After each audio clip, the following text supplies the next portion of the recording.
Ar-Rahman Ar-Rahim.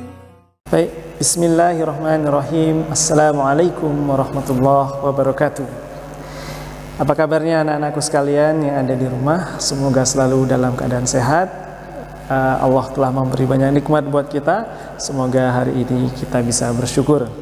Baik anak-anakku sekalian, pada meeting sebelumnya kita sudah membahas tentang ciri-ciri makhluk hidup dan pengenalan mikroskop.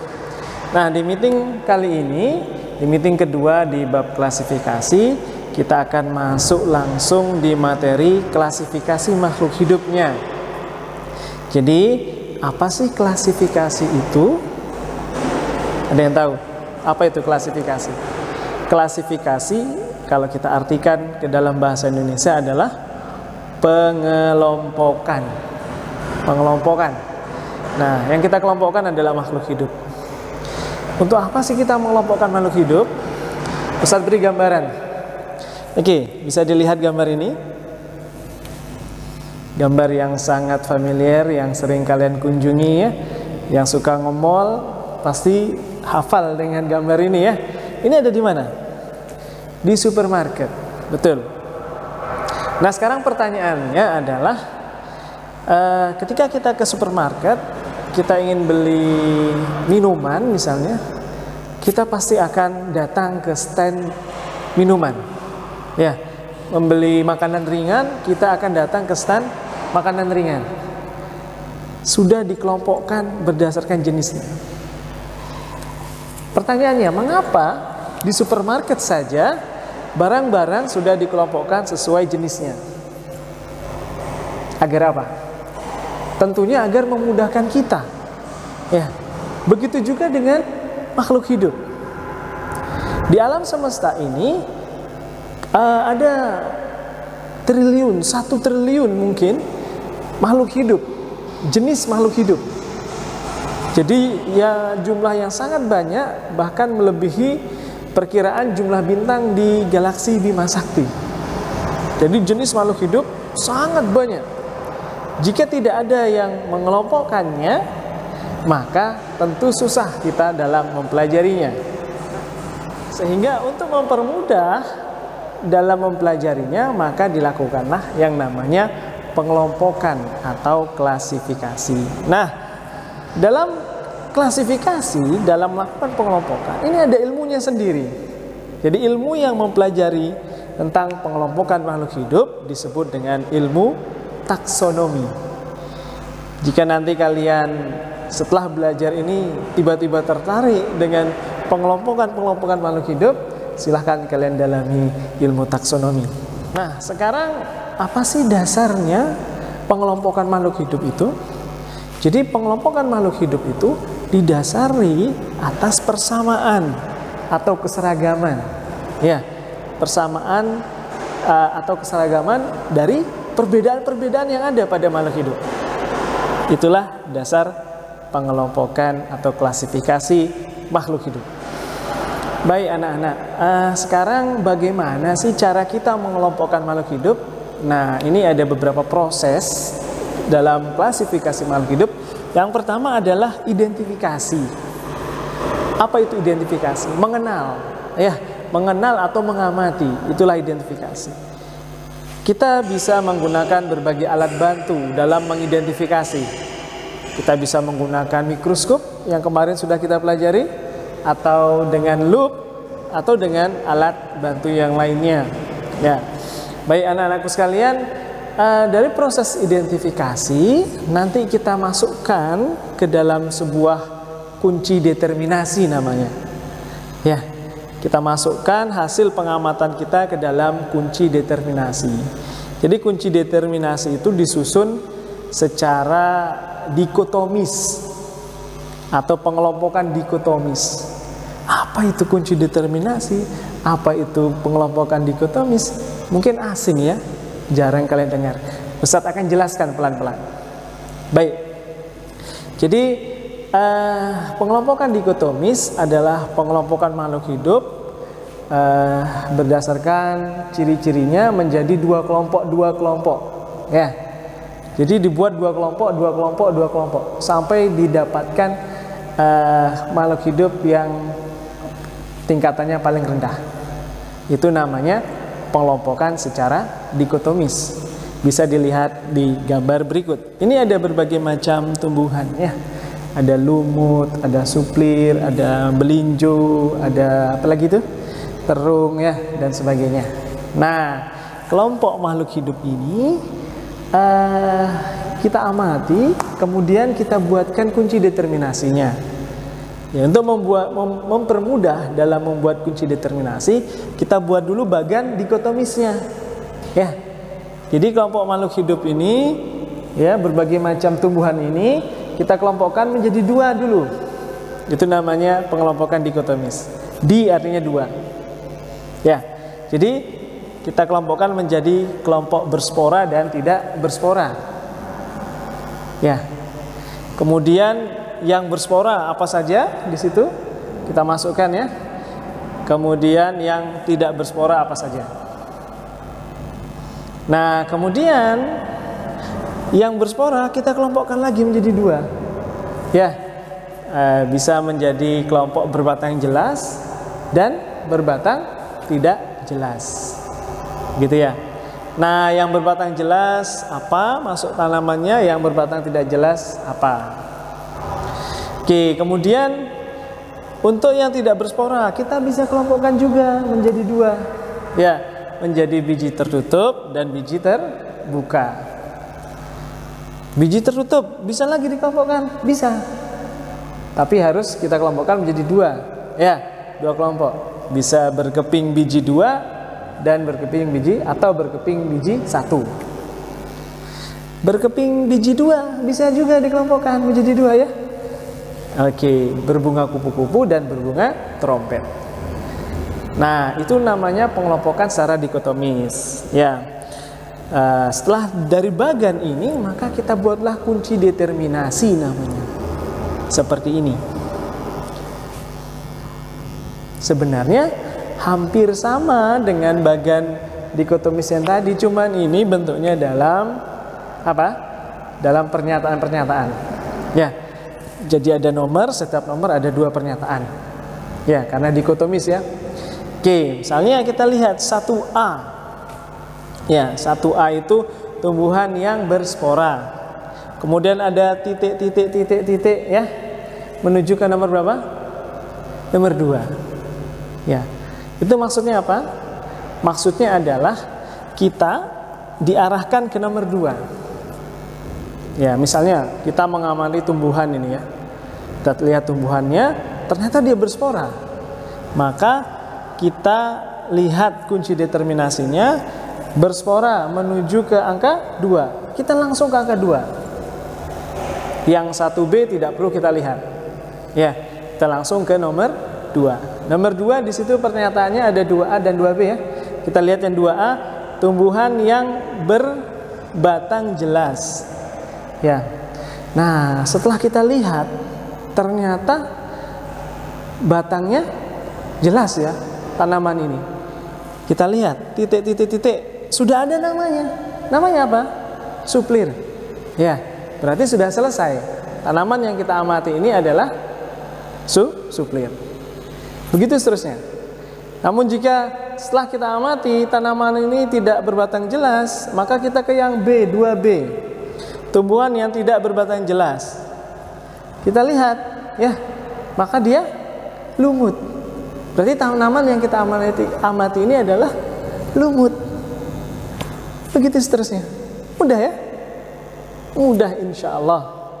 Ya, nanti setelah ini di Google Classroom kalian ada latihan tentang kunci determinasi.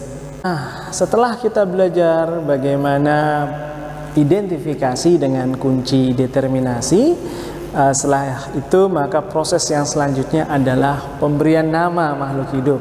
Ya, pemberian nama makhluk hidup. Nah, lihat gambar ini, ada gambar seorang tokoh ya, tokoh yang sangat terkenal dalam ilmu taksonomi, namanya adalah Carolus Linnaeus. Ya, pada tahun 1735, berapa ratus tahun yang lalu ya, cukup lama sekali, Carolus Linnaeus ini menemukan sebuah aturan tata nama yang dia beri nama aturan itu binomial nomenklatur. Ya. Nah, ini ada kata bi. Bi itu artinya dua. Sama kayak tadi ada di, dua ya. Binomial nomenklatur. Tata nama dengan sistem dua kata. Oke, bagaimana aturannya? Kita lihat aturannya apa saja. Yang pertama, jadi yang pertama adalah nama spesies terdiri atas dua kata dan itu berbahasa Latin. Ya, berbahasa Latin itu bahasa Yunani sana ya. Oke. Jadi dia terdiri atas dua kata. Itu aturan yang pertama. Oke, kemudian aturan yang kedua adalah kata pertama ini menunjukkan genus.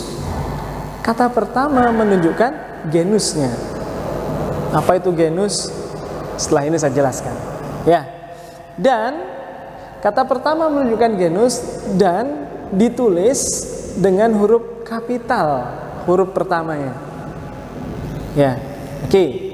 Aturan yang ketiga, kata kedua menunjukkan penunjuk spesies. Ya. Jadi kata pertama tadi genus, kalau kedua menunjukkan penunjuk spesies. Ditulis dengan huruf kecil. Ya, ditulis dengan huruf kecil. Yang ketiga, yang keempat ya, afwan. Aturan yang keempat adalah kedua nama tadi ya, penunjuk genus dan penunjuk spesies itu ditulis dengan huruf miring atau dicetak miring. Kalau kita menggunakan laptop, komputer bisa mudah untuk cetak miring. Tapi kalau tulis tangan susah ya. Nah, jika kita tulis tangan, penamaan ilmiah ini maka kita beri garis bawahi. Ya. Jadi bisa dicetak miring atau di garis bawahi. Oke, aturan yang kelima ya. Aturan yang kelima, biasanya selain dua kata tadi, di belakang itu ada nama penemunya. Ya, biasanya dalam singkatan atau ditulis penuh nama penemunya. Ada berarti kadang ada tiga kata ya. Kata pertama itu genus, ya. Kata kedua itu adalah penunjuk spesies. Kata ketiga itu biasanya nama penemunya. Itu aturan tata nama binomial nomenklatur. Tata nama atau cara memberi nama secara ilmiah untuk makhluk hidup. Ustaz beri contoh. Misalnya ini. Ya, ini tanaman apa? Pisang ya. Pisang itu ada nama ilmiahnya. Ya, namanya Musa paradiasca L. Ya, Musa paradisiaca L. Ya. Musa, ingat ya? Itu nama genusnya. Dia diawali dengan huruf kapital ya. Oke. Kemudian paradiasa itu adalah penunjuk spesiesnya. Diawali dengan huruf kecil. Kemudian di akhir ada L, itu nama inisial penemunya. Ya, karena yang menemukan Carolus Linnaeus maka diberi simbol L, Linnaeus. Nah, itu aturannya. Ya. Dan semuanya dicetak miring. Ya, kalau tulis tangan bisa digaris bawahi. Jadi semua makhluk hidup, spesies itu punya aturan tata nama seperti ini. Ya, namanya keren-keren ya. Oke, nanti kita pelajari ya. Ini juga mungkin bisa menginspirasi kalian untuk memberi nama. Oh jangan ya, jangan. Karena kadang namanya terdengar bagus, tapi ternyata maknanya tidak bagus. Misalnya ubur-ubur. Ya, ubur-ubur itu Aurelia, Aurita. Masya Allah, keren ya. Iya, jadi yang namanya Aurelia, Aurita atau Aurelia itu artinya adalah ubur-ubur. Baik anak-anakku sekalian, setelah tadi kita belajar penamaan makhluk hidup ya, Sekarang Ustadz akan menjelaskan tingkatan takson. Ya, jadi dalam klasifikasi makhluk hidup itu dikelompokkan berdasarkan tingkatan yang tertinggi sampai yang terendah.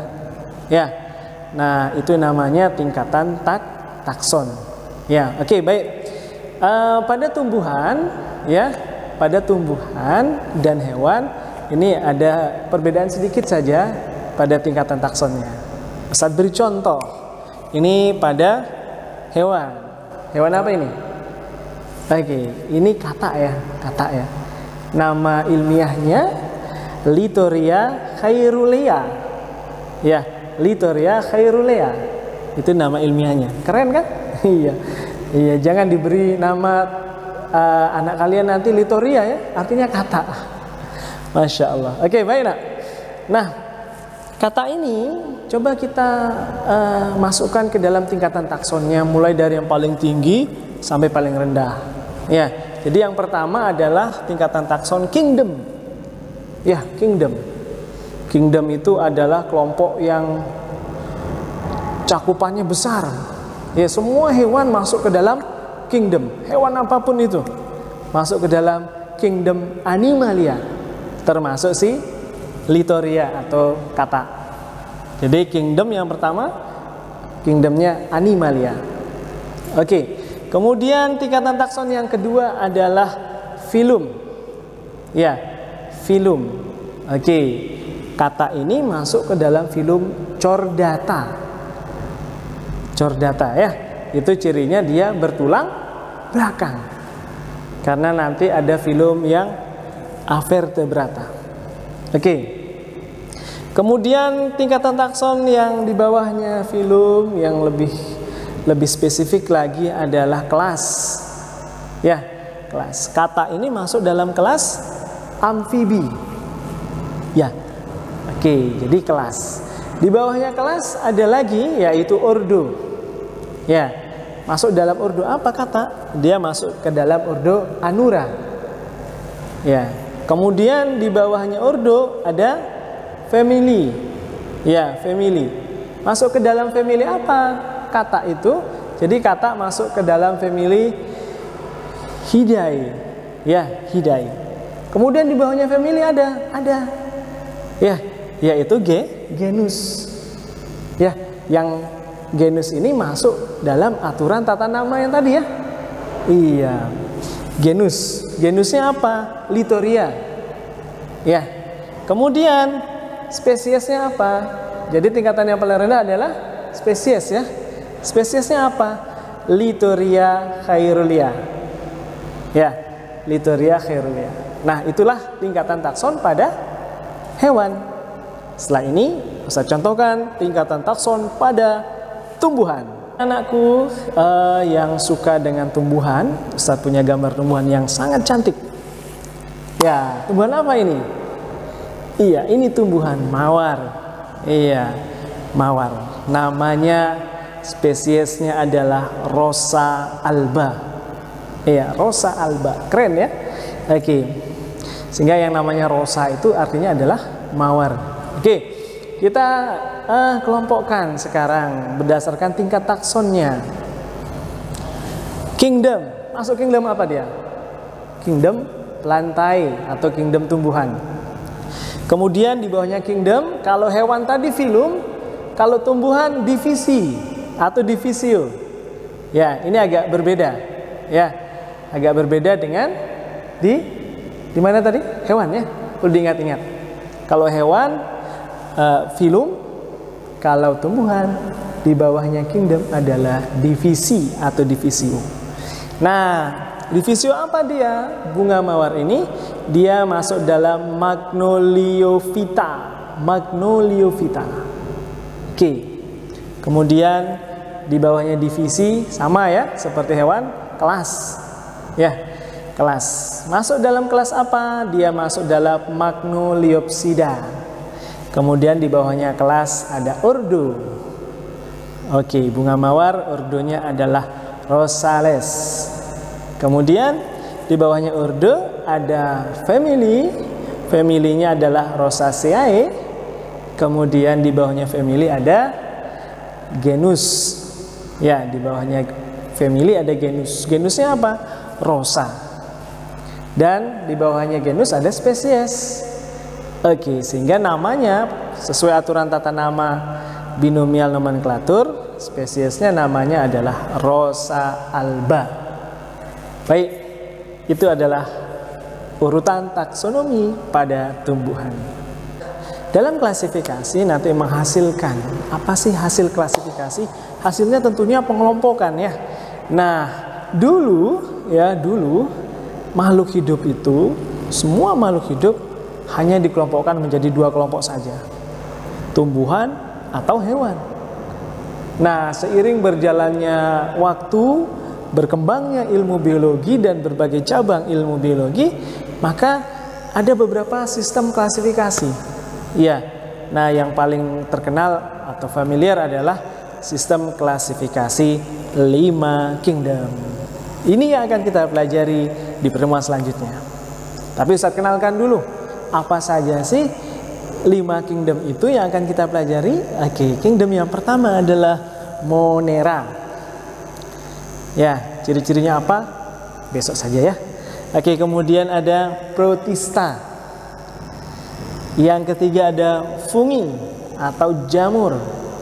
Kemudian yang keempat adalah Plantae atau tumbuhan. Dan yang terakhir adalah Animalia. Ya, jadi semua makhluk hidup di semesta ini dikelompokkan menjadi 5 kingdom ini. Klasifikasi 5 kingdom. Apakah ada yang lebih dari 5 kingdom, Ustadz? Misalnya 6 kingdom? Ada. Ya, ada. Tapi nanti kita pelajari di lain waktu ya. Sekarang kita fokus belajar klasifikasi yang 5 kingdom. Baik, anak-anakku sekalian, itu penjelasan Ustadz di meeting yang kedua ini ya. Semoga apa yang Ustadz jelaskan bisa meresap di pikiran kalian, masuk ke dalam hati kalian, menambah keimanan kalian, menambah ilmu yang barokah. Amin. Oke, baik anak-anakku sekalian, terima kasih atas perhatiannya. Kita tutup dengan doa kafaratul majlis. Subhanakallahumma wa bihamdika asyhadu an la ilaha illa anta astaghfiruka wa atubu ilaik. Assalamualaikum warahmatullahi wabarakatuh. رب اجعلني مقيم الصلاة ومن ذريتي ربنا وتقبل دعاء